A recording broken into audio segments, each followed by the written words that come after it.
This is MagnetiK Mumma, the podcast where we parent with nervous system wisdom, soul-led grit, and zero shame.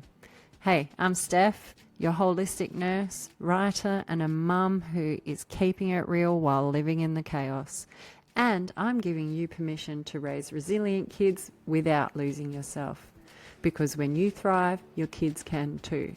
So let's get into the messy middle and find our magic.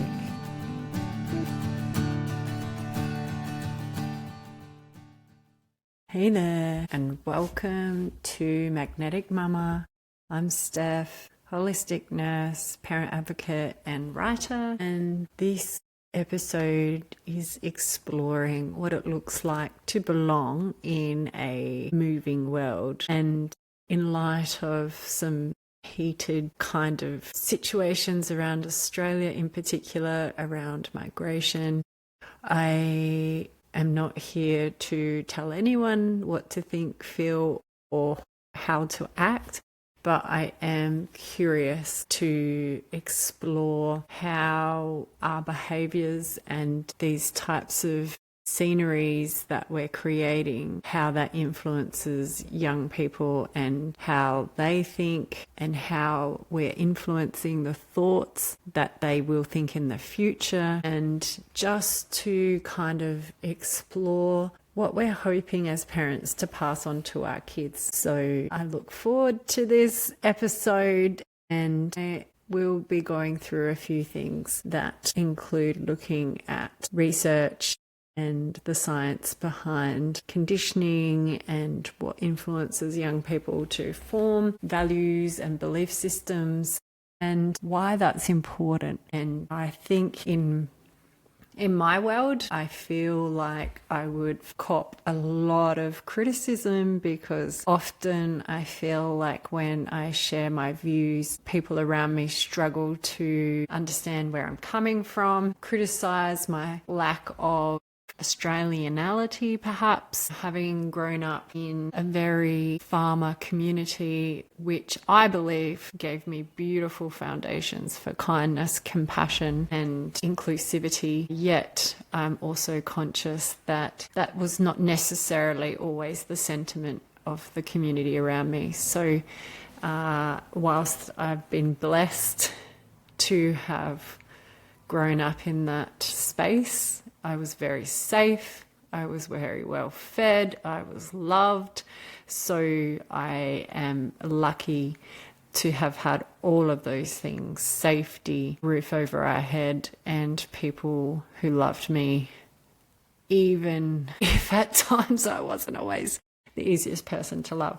So, I'm very conscious and grateful of where I come from. But I think something that was really evident in my life story anyway, from a very young age, that I often feel like I thought differently and didn't always fit the mold of the society I was living in, even though I was very safe and very nourished and very loved. So in being in an environment like that, obviously I was conditioned to think a certain way. The food we ate was very wholesome.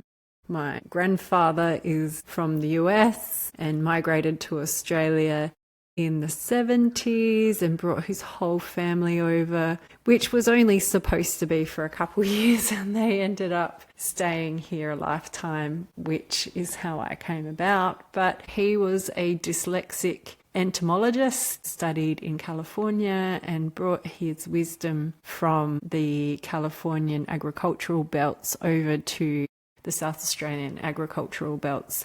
And in that way, I had some cultural differences in my family from the community we were growing up in. And I believe that was definitely a contributor to the mindset and formulation of my thinking, and to be honest, my curiosity. My granddad always talked about the US being a melting pot of multiculturalism, and maybe it wasn't the US, maybe it was more Hawaii that he spoke of, but recognizing that it was a part of the human evolutionary process. So even though we were of American descent, we still faced some cultural differences from the little country town of Australia that we grew up in. And I can only imagine what it must have been like for kids who weren't of Anglo background and having vastly different cultural practices and experiences that weren't even similar to this little country town that I grew up in.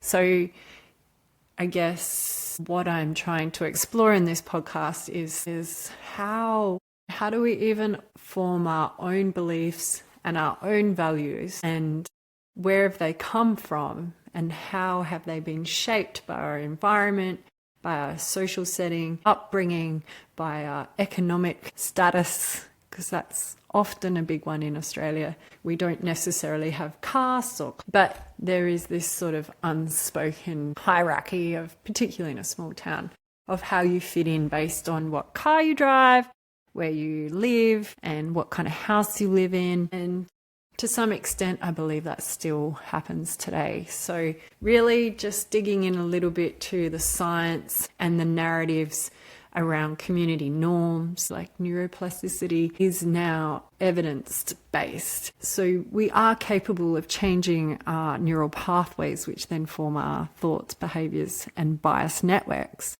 But when we're young and absorbing and forming these neural pathways, they kind of set the stage of what's going to happen in our future, or how we're going to think, or what we're expecting from the world around us. So how are those shaped and formed by the environments or the societies or the homes that we're in?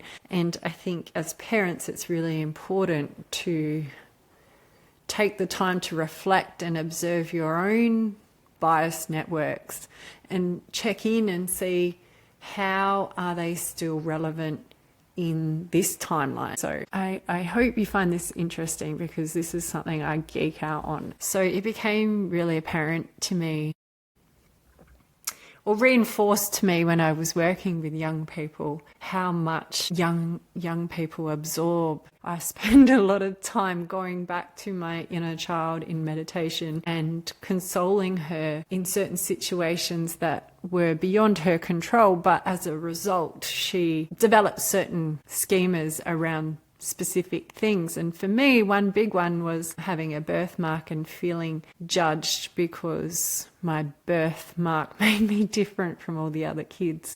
And then how that formulated behavior patterns and self-esteem and confidence. Life is confronting and confusing and exploratory and unknown. So I was blessed to have that space to do that, but it still didn't necessarily mean that I didn't formulate stories that weren't healthy. And then when you look to media, because back in those days we had like Dolly magazine and Cleo and, you know, beautiful, long-legged, gorgeous women who were stunning. And even hilarious as this is, I thought one day maybe I could be a model. You know, we used to help out our mum's friend doing kids modelling and stuff, and I really loved being on stage, but that soon got knocked out of me because it was made apparent that my body shape and having a birthmark was not going to be favourable for anyone who wanted to present their clothing or what have you. So it was reinforced to me that that was not the ideal career path, which, you know, I can see now, but it set off this pattern of I am not able to be on stage when sometimes I really loved it and I loved being the center of attention, and that stopped. And I taught myself to hide and keep safe and not put myself out there because I will be judged by others, which is also true. And the fact that that is true, but whether or not it influences my behavior is the point that I'm trying to make. So just being aware of and conscious of the way that we speak to people. And again, I feel like in my circle of community that I grew up in, not necessarily now, but people will just be like, oh, back in my day, we didn't have to worry about that. And God, kids these days, they're so sensitive, or, you know, then they don't even know how to do this or that. And it's those things, as helpful as we might think they are to say those things to toughen our kids up and harden them up and eat a bit of concrete, it actually can trigger kids to form beliefs about themselves and create patterns. And I guess the one thing that I learned working with young people is about the ability to be resilient to those types of things and how to overcome them, which is a skill that we started recognizing was becoming less and less prevalent in young people. And it wasn't necessarily their fault, because perhaps it wasn't being taught to them from the outside environment. It was rather reinforced that you just swallow it and get on with it, because that's how we do things. And we all know with science, with research, that is, yes, you can do that. And yes, it works for some people, but there comes a point where it's no longer effective. And when it isn't effective, how do you unblock it and unlock it so that you can get back to being effective? And the process of that situation can be one day, it can be 100 years, or it may never happen at all. So I think being conscious about the messaging you're giving your young people is integral. Or just checking yourself about where your own biases come from to ensure that it's not something you're subconsciously passing on that is unhealed or no longer relevant. It's no longer relevant. Some things our parents taught us were perfect for the time that we were in them and served a purpose, but are they, as an adult now, serving you?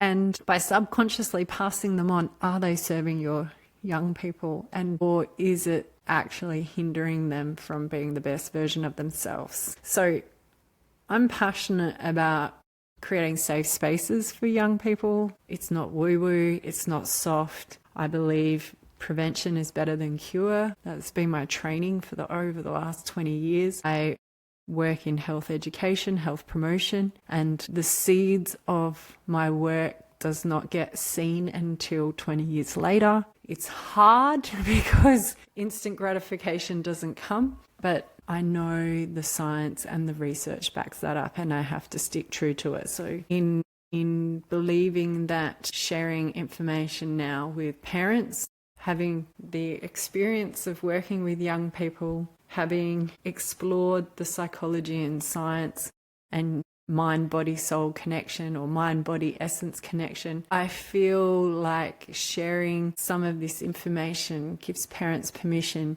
to not be perfect and allow them to hold their views and values and beliefs. I do not want to skew anyone to think that one belief or one value is better than the other. But my question is, as adults who have young people in their lives, how can we ensure we're creating safe spaces for our young people so that they can thrive? And sometimes some of the conditioning that they are being exposed to, for example, the debate over migration in Australia, I think as a society it's really important to reflect on what is relevant now and in this time and place, because going back to the past is impossible. But we can learn so much from our ancestors and our old people. We know, and I am very blessed, my kids have access to phenomenal education, and their school is led by someone who is so inspiring to me. And So I really value thought leaders who take education to the next level. My kid's principal was sharing her journey over to Oxford University and talking about what does that look like for our young people in the future. And things that I took from that are that our futures, or our kids' futures, are not going to look like our present in terms of how they are going to live or earn or survive or hopefully thrive in the future is beyond our comprehension. With the evolution of AI and technology, there are things that are happening that we can't even imagine. So how do we future-proof our kids in a way that they are able to evolve and adapt to what is coming? Because we can't imagine what is coming. So what skills do kids need to evolve and adapt? And I think knowing the science, knowing that the brain uses mental shortcuts called heuristics to manage overwhelming information, like the psychological experiment where, you know, the gorilla runs, the people are throwing the ball to each other, and then suddenly a gorilla comes through. Now, whether your brain recognizes it or not, it's there, right? So our brain creates these shortcuts to manage because so much information. And imagine now what our young people are facing with social media and Netflix and all the entertainment on top of what they have to learn in school and sports and extracurricular and living as humans in these current times, friendships, connections, relationships. There's a lot of information pouring into their sponge-like brains. So, you know, the brain naturally creates these shortcuts to help them recognize and make connections in a quicker way. So it leads to these cognitive biases that sort of confirm and enable them to back up the information they're learning. You know, sometimes when you're driving along the road and you haven't seen a yellow car, but someone says, oh, what do my kids call it when they see a spotto?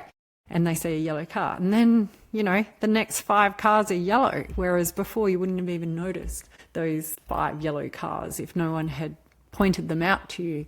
And it creates this sort of confirmation bias, and it feels like everybody has a yellow car. And then this sort of frames the thought processes to connect things together and put them in little groups. And that can contribute to forming judgments and beliefs. And then once those beliefs are made, they sort of can be reinforced. And particularly if we're reinforcing specific narratives in the home, these kids learn to believe that that is true, or that is true of this person, or that is true of these situations, or these groups of people, or what have you. So again, I think it's very, very, very important to check ourselves as parents and ensure to make safe spaces that we are aware. Neuroscience, right? I love a bit of neuroscience. I'm learning, I'm expanding my knowledge on neuroscience. I'm not a neuroscientist, but I am drawn to listen to podcasts, and I'm particularly curious about social psychology. So these 2 research groups have found that the brain categorizes in and out groups, right? And that acts like a lever, which then triggers biases. And these biases then can influence how we perceive others. So in your home environment, if you're reinforcing specific messages about specific groups of people, you are helping your young people form these biases and influencing how they perceive others. At times, it can create prejudice, and if it's coming from your home environment, it can be deeply embedded into their subconscious minds. And even if they don't intentionally act out in ways that seem prejudiced or offensive, it can happen. So there's an interesting opposing thought to this, is that I cannot control anybody else, or I cannot even control how other people perceive things, right? When I just said the opposite is true. That is also true. The only thing I can control is the way I respond. So as an adult, I can understand that concept. But as a young person, that is something that takes time. Although I kind of disagree, again, sorry to jump around, because young people are highly intuitive, and young people, especially little kids, they don't see color, race, or disability. They kind of just accept what is. It's only when the influence of the conditioning of the environment and the prejudice of the parent, or the way the parent responds to the child's reaction, will embed how the child chooses to respond in the future. So it's an oxymoron, and it's not an easy problem to solve, and it's not one that we actually need to fix. What I'm trying to express here is that if we are mindful of how our words and behaviours and actions are influencing the conditioning of a sponge-like child mind, then we have a great responsibility to ensure how we feed that mind is, in my view, and I'm pretty sure not everybody agrees with this, and that's okay. Everyone's entitled to their own opinions.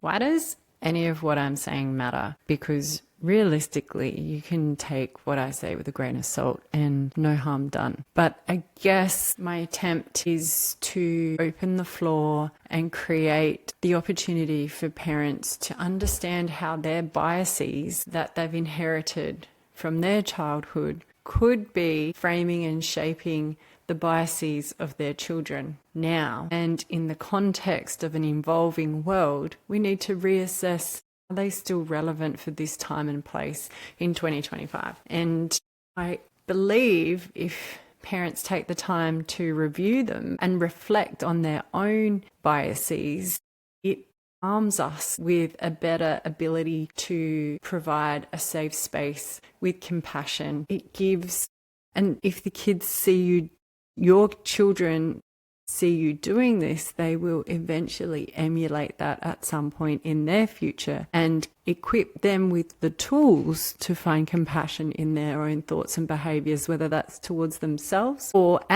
hopefully towards others. So to me, that's why it matters. And by opening ourselves to compassion and kindness and creating safe spaces, we set up the example for our kids to do the same.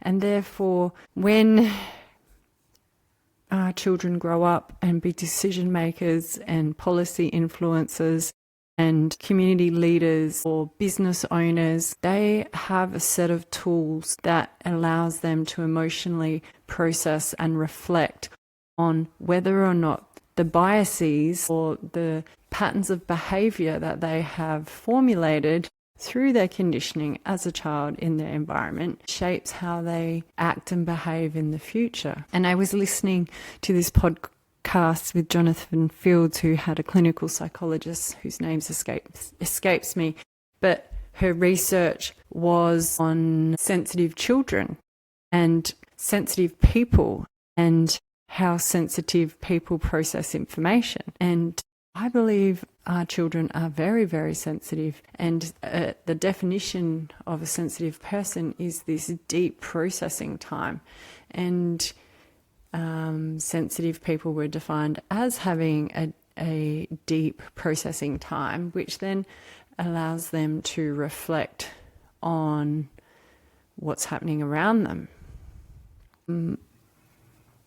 Understanding sensitivity, and it was complex, and I encourage you to listen to it because it's incredibly insightful into the human mind and kind of echoes some of the information that I've been sharing here, but it also validated what I was saying, is that we have these cognitive biases and we create these shortcuts that help us to act quickly or make decisions quickly, and therefore influence in the home environment in the deep subconscious level while young people are absorbing information and their brains are forming these heuristics that, we're in or out kind of decision making happens and you're either in or out. And she was also saying that our brains often don't really have a great ability to process in and out and hold them in the same space. You're either one or the other.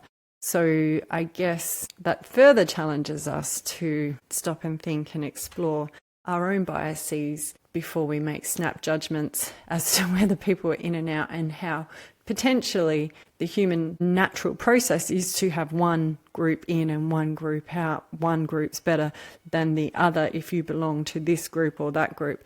And in knowing that that's human nature, yet the science shows if we belong, if we feel like we belong, we have better health and well-being, then the challenge as an evolving species is to stop and reflect. And I challenge you to think about, what kind of Australia do we want to model for our children?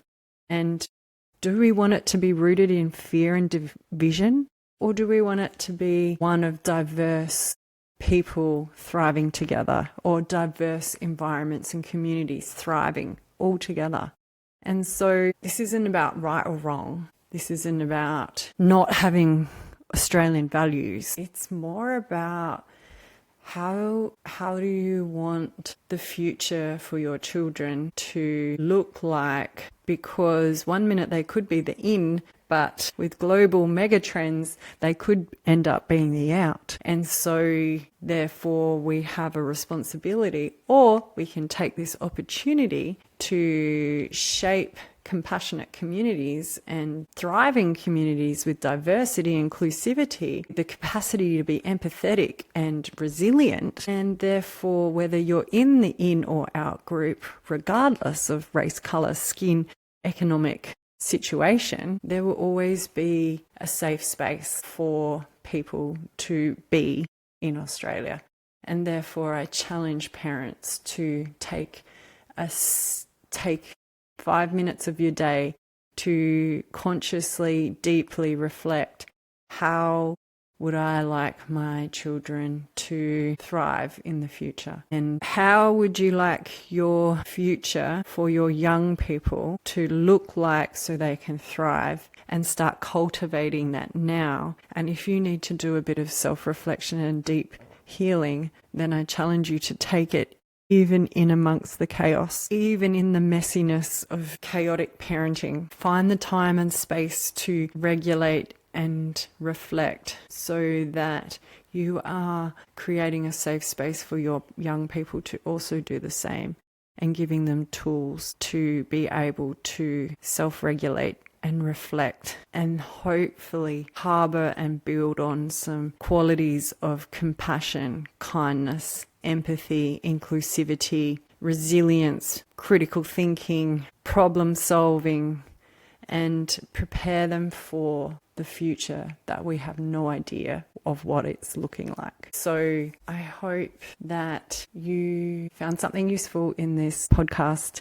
And if you would like to subscribe, go to my Substack and have a read of some of my articles there, or check out some of the other podcasts that are coming up soon. I hope to have some really incredible guests on. One little spoiler, we will be diving into an AI expert about how to raise AI to help our young people raise healthy AI. So that's still to come. And a few other really cool guests who work with neurodivergent kids or work in the space of health and well-being across various levels that can inspire us as parents to create safe spaces for our young people so they can thrive. So I'm Steph, MagnetiK Mumma, signing off for this podcast, but I hope to see you in the next one. Thank you. Bye.